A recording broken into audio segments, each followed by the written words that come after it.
Welcome to episode 3 of Ordinary Interesting People, where we will be sharing the inspirational journey of a man born into poverty in Manchester, who succeeded despite all the odds by joining the armed forces. Our story begins in a dark, narrow alleyway of a street in Hulme, Manchester, Cross Street.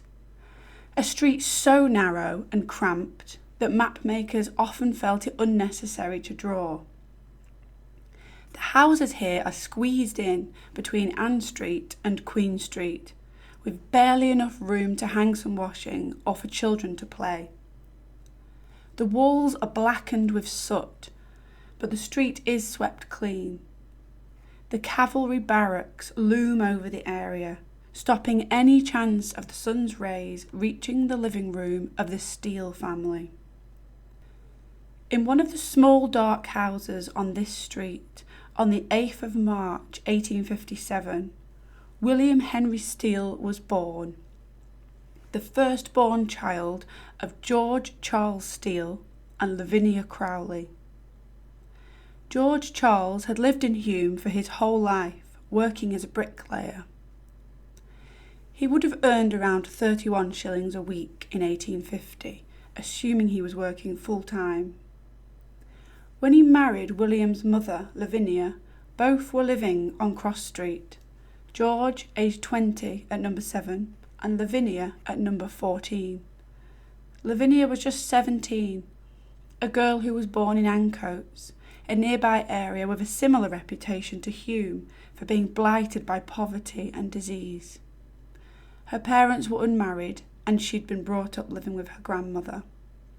Keeping clean and healthy whilst working as a bricklayer and living in cramped conditions would have been a challenge, although George was used to cramped conditions. In 1851, he was one of 9 people living in one of these houses on Cross Street. In a letter in a newspaper from 1857, the year of William's birth, a reader writes, "Some months ago a good deal was said about establishing baths and wash-houses in Hulme. As, so far as I can understand, nothing appears to have been done, he asks, whether there is any probability of so desirable an object being carried out. A short time since I was conversing with an intelligent working man, and he told me that not only himself, but hundreds of others in his sphere of life would hail with delight the establishment of baths in Hulme." William Henry was born 3 years before the first bathhouse was built in Hulme. It would have individual baths, plunge pools, and a laundry for washing clothes and bedding. Before the arrival of the bathhouse, our family would have had to make do with heating water on a stove for washing themselves and their clothes. It was highly likely that they would have dealt with fleas and lice, impossible to keep on top of in these conditions. Work was being done to improve the sewerage and paving in the area, but it was densely populated. An article from 1890 entitled "The Condition of Hulme" describes the area as a standing disgrace and a menace to the community. At this point, there were 148 people per acre, compared with 65 per acre in Manchester as a whole. The article goes on. The residents in the fashionable suburbs have really no idea how the people of Hulme have to live. Away from the Chester and City roads, there is not a single thoroughfare which is as wide as it should be. How is it possible for the people to get fresh air? How is it possible for them to have ordinary comfort even? The inhabitants may be as cleanly as they can. I believe many of them are, but it is simply impossible for them to make their houses sweet and wholesome. Then go into the courts and thoroughfares off Silver Street, which is where our family reside. Many of these are not even 20 foot wide. I have seen some which are barely 12 feet. He goes on to describe the terrible smells, the blocked sewers, and the slops that saturated the whole fronts of the houses. Water closets were so close to the houses that the smell was constant. The result of all of these issues was that Hulme has a heavy mortality, and that zymotic diseases prevail to a large extent in the township. Remember that this was written 33 years after William was born. We can only imagine how things were then. The lack of cleaning facilities and light, combined with massive overcrowding, would inevitably lead to health problems for William's family. A month after William's birth, his grandfather, George, a bricklayer aged 50 years, died of consumption, or tuberculosis as we know it now. Tuberculosis accounted for 12% of deaths in Manchester at this time, and a specialist hospital wasn't to be built until the 1880s, after the German physician Robert Koch discovered that the disease was caused by a bacteria. Patients would develop a cough, lose weight, experience fevers and night sweats, and would cough up blood. It was known as consumption because patients seemed to be slowly consumed by the illness. There was no effective treatment at this time, and patients were advised to get fresh air, eat well, and rest. Of course, George and thousands of other working class people would have had little chance of resting or getting fresh air, as he would have had to work for as long as he physically could, coming home exhausted to a damp, crowded house. In 1854, an article titled "The Sanitary Condition of Hulme" discussed the various epidemic diseases that were present in the area. It said, talking of cholera and other infectious diseases, "It delights to dwell in densely crowded, unventilated and badly drained neighbourhoods, and it lives upon foul air, filth, vice, wretchedness and intemperance." Death rates for children under 5 were almost a third in Hulme. William had a very high risk of not making it to adulthood. When William was aged 2 years, he became a brother to Walter, and at 5 years his youngest brother George came along. But more tragedy was to come for the Steele family. Once again, consumption, or tuberculosis, would be the cause, and this time William's father, George Charles, died aged just 27 years old. His wife Lavinia, who was nursing baby George at this time, would have watched him slowly weaken and fade, helpless to do anything about it. She was 23 years old, widowed, with 3 boys aged 6 and under, now living on the neighbouring Ann Street. With young children to care for, getting work would have been very difficult, and earning enough to support the family would have been impossible. It's not surprising then that we find the family in rent arrears a year later.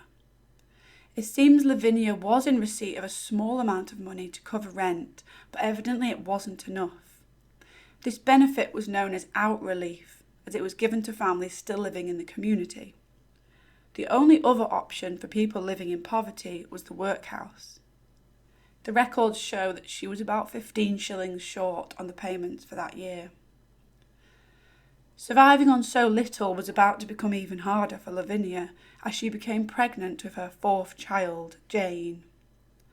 No father is listed for Jane in the records, but we do discover that Lavinia was working as a wet nurse at this time. A wet nurse would breastfeed the babies of other families for a wage. Wet nurses were commonly used in very wealthy households, where breastfeeding was viewed as unbecoming of a noble lady. Even Queen Victoria used them.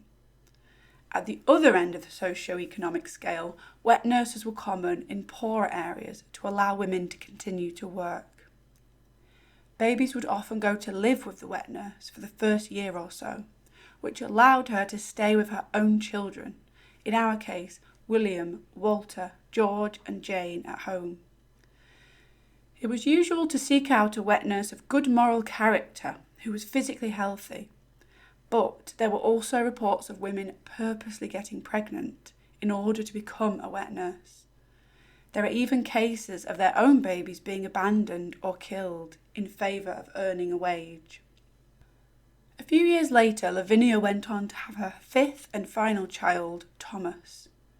She lists his father as being George Charles Steele, who had died 5 years earlier. Her profession is now listed as a maker-up, which probably refers to someone who would sew together made-to-measure garments. I wasn't able to locate any of the family in the 1871 census. This could be a clerical error, or perhaps they were in dire straits and living on the streets. We do know that in 1873, Jane sadly died, aged just 8. Lavinia continued to live in Hulme, but struggled to pay her rent again, and in 1876 she was admitted to Withington Workhouse. It appears she must have been unwell, as she died shortly after, aged just 36.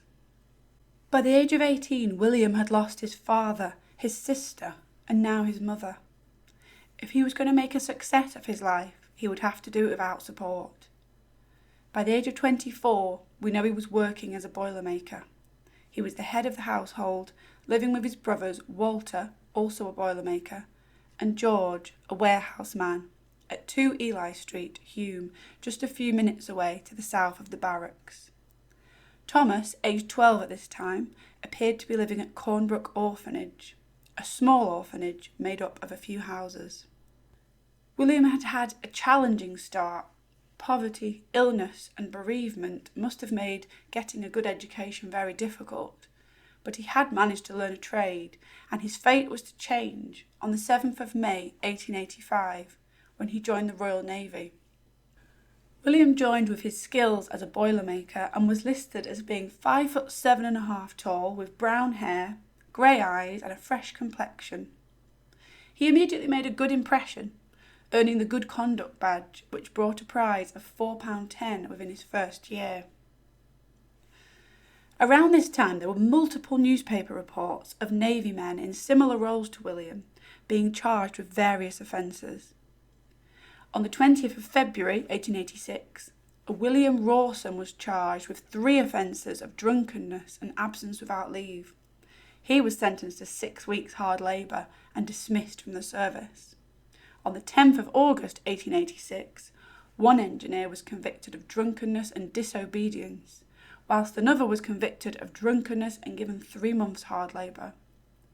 William seems to have managed to avoid getting into these situations, which allowed him to climb the ranks quickly. Within 18 months of joining the Navy, William had qualified as an ERA, an engine room artificer. In this role he would have operated, maintained and repaired the engine equipment. Just 3 months after joining the Navy, on the 31st of August 1885, William had married Alice May Golding at St Stephen's Church in Hulme. Her parents were from Essex and London, both working in the shoemaking industry. They moved to Manchester in the early 1850s and continued their boot and shoemaking business there until their deaths in the 1870s. In 1886, their first child was born, Lavinia, named after William's mother. At this point, William was serving on the HMS Heroine, where he sailed to Hong Kong. He was on the HMS Heroine for 3 years. Shortly after, the family moved to Portsea, Hampshire, to be closer to William. Alice and Lavinia lived at 9 Bridport Street, where they paid 4 shillings 3d per week in rent. On William's return, the couple conceived a second daughter, Annie, who was born in 1892. On the 1st of January 1893, William was away again, on the HMS Canada, bound for North America and the West Indies. In January 1896, 3 years later, the ship arrived in Bermuda, and on the 9th of March he returned to Portsmouth. Alice would have had to cope with 2 children, completely alone, for years at a time. A year later, their third and final child was born, Alice May, on the 24th of April 1897. Meanwhile, William was continuing to succeed, receiving very good for his character on 21 occasions, becoming Chief ERA in 1899 and gaining another Good Conduct Badge the same year.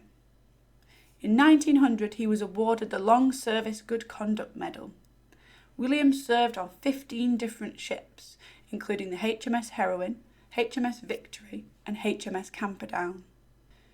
Whilst William succeeded in the Royal Navy, his brother Walter continued to work as a boilermaker in Salford. He had married his wife Hannah and had 3 young children. With his youngest just 4 years of age, Walter died, aged 34. William's brother George didn't fare much better. He was working as a warehouse man and had a wife and 2 children. In 1899, he died, aged 37. By 1901, William only had his half-brother Thomas remaining. He had also become a boilermaker and was married with 3 children by this time. He, despite perhaps having the hardest start in life, lived into his 70s and retired in Stockport with his wife Alice. On the 5th of October 1905, William received his final very good and is marked on his records as invalid. A few weeks later, he was awarded a pension. The family moved back to Manchester, and in 1911 they were living at 35 Cornbrook Grove, Old Trafford, just a 12-minute walk from William's old home. Perhaps despite the hardships, dirt and disease, the area still felt like home to the couple. We next find evidence of William at the age of 59 in 1916, when William wrote a letter to the Royal Navy offering his services in any capacity to help the war effort. It appears he was turned down due to his health, but it shows that he was willing to give up the comfort of his retired life to support the Navy. William died on the 5th of April 1919, aged 62, and his wife continued to live at the same house until her death in 1925. She left behind £257, 6 shillings, 4d, approximately £20,000 in today's money. Their 3 daughters all married, Lavinia to a tea salesman, Annie to a railway inspector, and Alice May to a joiner and undertaker, and all 3 had families. William had avoided the horrors of slowly dying from tuberculosis or one of the many other diseases that were rife in Hulme, and had worked hard to give his daughters the opportunity of a good life. Thank you for watching. If you're enjoying our videos, please consider liking and subscribing. Or if you have any similar stories from your family tree that you would like to share, please leave a comment below. If you have an ordinary interesting person that you would like to see featured on the channel, just email us the details at ordinaryinterestingpeople@gmail.com.